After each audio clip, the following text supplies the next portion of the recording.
votre réputation méritée pour savoir dessiner les corps, pas de n'importe quelle manière. Les corps que vous dessinez sont des corps nus et le plus souvent des corps érotisés. Nu à l'éros et de l'éros au nu, les passerelles sont infinies. Avez-vous une pente personnelle qui vous pousse plutôt vers le nu en soi ou vers le nu érotique? Alors ça, c'est un débat très très ancien, le nu et l'éros. Je pense comme Picasso que le nu est érotique.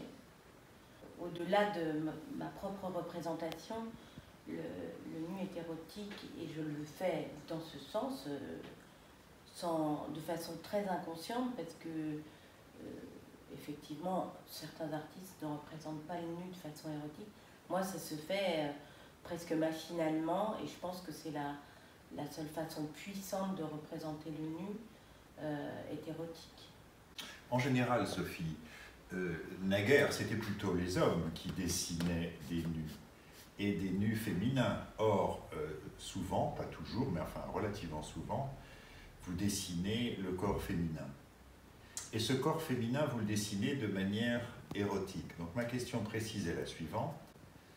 Est-ce un éros qui vise à la toute-puissance du corps féminin ou bien à quelque chose qui a trait à la sexualité ou à l'éros en général? Alors, c'est très, très intéressant justement parce que c'est les deux. À la fois parce que j'ai une attirance pour le corps féminin, je le transpose dans la peinture, et c'est en cela que c'est intéressant puisque habituellement c'est un regard d'homme qui a été posé dans l'histoire de l'art sur le corps féminin. Il y a aussi la puissance de l'érotisme et du corps féminin que les hommes n'ont pas toujours montré parce que le corps féminin était sujet. Pour moi, il n'est pas sujet, il est aussi objet de désir, il est aussi acteur du désir, parce que les femmes ont une sexualité, un érotisme beaucoup plus puissant que les hommes. Ça ne s'est pas dit pendant des siècles, mais c'est la vérité. C'est quelque chose que j'essaie de montrer et que les hommes, en représentant le corps féminin, n'ont pas toujours montré. Beaucoup de femmes peuvent être très puissantes dans leur érotisme et leur sexualité. Lorsque vous dessinez ou lorsque vous peignez le corps d'une femme, il n'y a pas chez vous ce qui est parfois latent dans l'érotisme souvent masculin, il n'y a pas, ou très rarement, de dimension douloureuse, il n'y a pas de souffrance, au contraire, il y a souvent des impressions de plénitude. Votre érotisme a souvent un côté solaire, somptueux. J'ai été au début dans la représentation du corps souffrant, mais j'ai par choix intellectuel et pictural et formel décidé de montrer le corps dans sa plénitude érotique, dans le plaisir sexuel qui représente la vie. Voilà. Et peut-être que parfois je devrais plus représenter la mort, mais j'ai pris le parti de ne pas représenter cette partie-là du corps qui nous arrivera à tous. C'est un choix de montrer le corps de la femme comme représentant la vie, et la vie qui se reproduit, la vie qui diffuse. C'est un choix parce que j'ai beaucoup été tentée au début de représenter le corps souffrant, et ça ne m'intéresse pas, et j'ai envie de représenter la vie.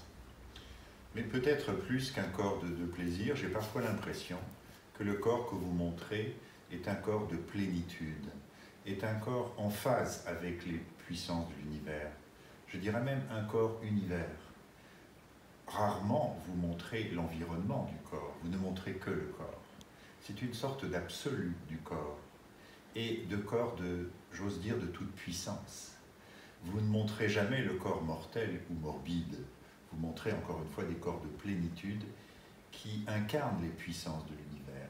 Oui, ben alors c'est très intéressant aussi cette question, parce qu'en ce moment, c'est la suite de tous ces corps. Je travaille sur les Vénus préhistoriques qui ont été faits il y a 40 000 ans, de 25 à 40 000 ans avant notre ère, c'est les Vénus du Paléolithique, et qui sont des corps comme moi je les représente, c'est-à-dire sans les bras, sans les jambes, sans contexte, temporelles et qui ont été retrouvées dans toute l'Europe occidentale. Et je retravaille sur ces corps de déesses qui représentent aussi la vie universelle, avec les formes de plénitude, de volupté, etc. Et aussi de reproduction, puisque je pense que ces déesses qui ont été sculptées sont vraiment axées sur les parties reproductives de la femme. Mais ça correspond exactement à ce que je représente moi 40 000 ans après. C'est cette vision-là universelle de la femme déesse. Vous ne montrez jamais l'environnement du corps, ça veut dire que vos corps sont toujours intemporels. Vos corps sont d'hier, sont d'aujourd'hui et de demain. Et ce corps intemporel, du coup, n'est pas prisonnier du présent, n'est pas prisonnier de l'époque. Vous dépassez votre époque. Le corps que vous montrez, puisque vous parlez des Vénus de la préhistoire, d'ailleurs à l'époque, le corps masculin n'était quasiment jamais montré. La procréation était le rôle des femmes et seulement des femmes. Autrement dit, toute puissance du féminin, et cette notion de toute puissance du féminin, intemporelle, au fond, dépasse de loin les tensions qu'on peut vivre aujourd'hui entre la notion de genre, la notion d'homme, de femme. Vous allez un peu au-delà de tout ça. Je vais au-delà, mais en même temps, j'ai tout à fait conscience que ce pouvoir de reproduction des femmes, que des hommes ou des femmes, d'ailleurs, ont représenté, je ne sais pas qui a sculpté, ces Vénus préhistoriques ne sont que des sculptures. Les femmes étaient donc dans leur toute-puissance de la maîtrise de la procréation, et je pense que c'est cette capacité des femmes à la reproduction qui a induit quand même toutes les restrictions ou les violences qu'elles ont eu à subir. Nous, on ne les a plus en Occident, mais il ne faut pas rêver, dans la moitié du monde, les femmes sont encore punies de ce pouvoir et sont encore enfermées à cause de ce pouvoir de reproduction que les hommes continuent à maîtriser quand ils le peuvent. Je souhaiterais, Sophie Saint-Rapt, que nous parlions de vos sources. Et j'ai l'impression, merci de donner précision, que vos sources sont plus souvent littéraires et poétiques que strictement artistiques. C'est-à-dire que j'ai l'impression que vous puisez les sources de votre inspiration davantage dans la littérature que dans la création artistique proprement dite. C'est vrai pour tout ce qui est dessin et gravure érotique. Le nu, c'est plus quelque chose de charnel avec un modèle. Tout ce qui est dessin et gravure, vous partez d'une réalité dans les nus? Oui, la mienne et celle du modèle, puisque c'est un rapport charnel. C'est le seul sujet où je travaille au départ avec un autre corps. Donc j'ai des modèles qui renouvellent cette source de vie, de beauté. Ça peut être des femmes très rondes, des femmes très minces. On est vraiment avec l'inspiration poétique, et la poésie étant pour moi l'autre source de vie essentielle. Poésie souvent érotique, hein, depuis Ronsard et quelques autres, cette dimension-là est souvent présente. Tout à l'heure, nous avons parlé, Sophie, de dimension intemporelle. Et vous venez au fond de parler de l'autre aspect de votre création, dimension universelle, puisque vous avez plaisir à dessiner des femmes d'Asie, des femmes d'Afrique, des femmes d'Occident. Et cet aspect-là, là encore, dépasse toutes les frontières du présent, de l'Occident. Et cette ouverture sur le monde entier fait partie de votre désir de rendre hommage au corps féminin.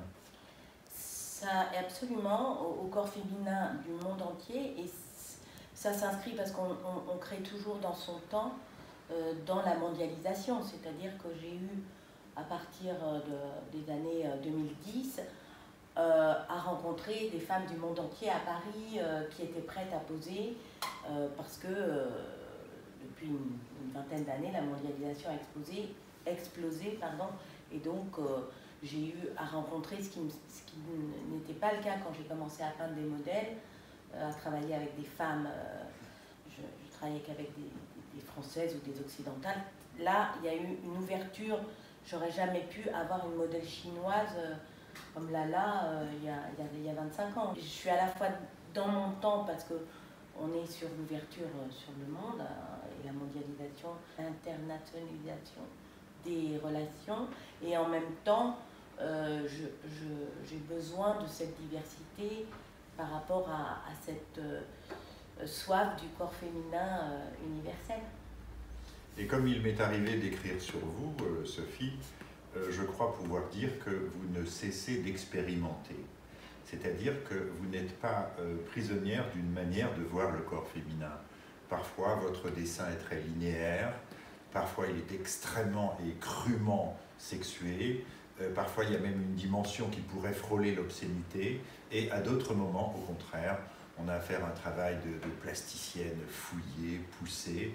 Autrement dit, vous avez plaisir à expérimenter picturalement, graphiquement, un assez grand nombre de domaines. Oui, mais sinon ce serait assez ennuyeux de faire toujours la même chose. Donc effectivement, pour le corps féminin pur, j'ai expérimenté beaucoup de techniques différentes et je travaille la gravure, la céramique, je travaille d'autres techniques qui me permettent de changer de format, de changer ma composition, de changer mon geste, parce que quand on travaille sur une petite assiette ronde, c'est pas du tout la même chose que de travailler sur un format de 2 mètres, et tout ça me permet d'aller de l'infiniment, enfin l'infiniment, du petit au grand, et tout ça est très enrichissant, parce que chaque technique, chaque changement enrichit l'abord d'une nouvelle série ou d'un nouveau travail sur ce thème. Vous aimez les femmes en général ou bien une sorte d'absolu du corps féminin, c'est-à-dire la femme? Les deux, parce que la femme est incarnée par plein de femmes et je trouve les femmes plus subtiles, plus touchantes, plus complexes. Peut-être parce qu'elles sont programmées pour donner la vie, elles ont des capacités d'adaptation, je les trouve plus fortes, plus courageuses. Bon, après, j'ai peut-être un regard très subjectif. Donc. Alors, si vous le dites, Sophie Saint-Rapt, je crois que je finirai par vous croire.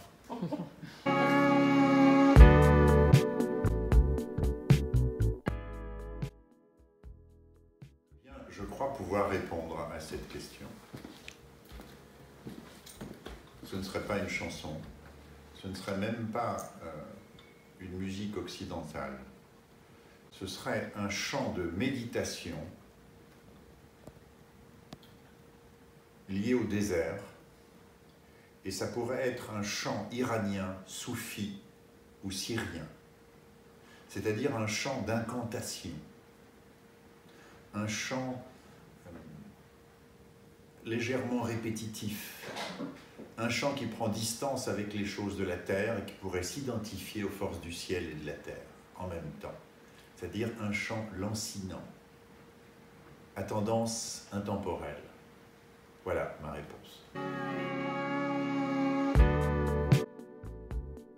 Je verrais le sacre du printemps, pour justement la puissance de la vie, de l'éveil, voilà, et c'est une musique que j'adore. Et j'avais fait à la demande d'une cinéaste une performance sur cette musique et qui était complètement en phase avec l'énergie de la femme que je veux traduire à travers ces corps nus.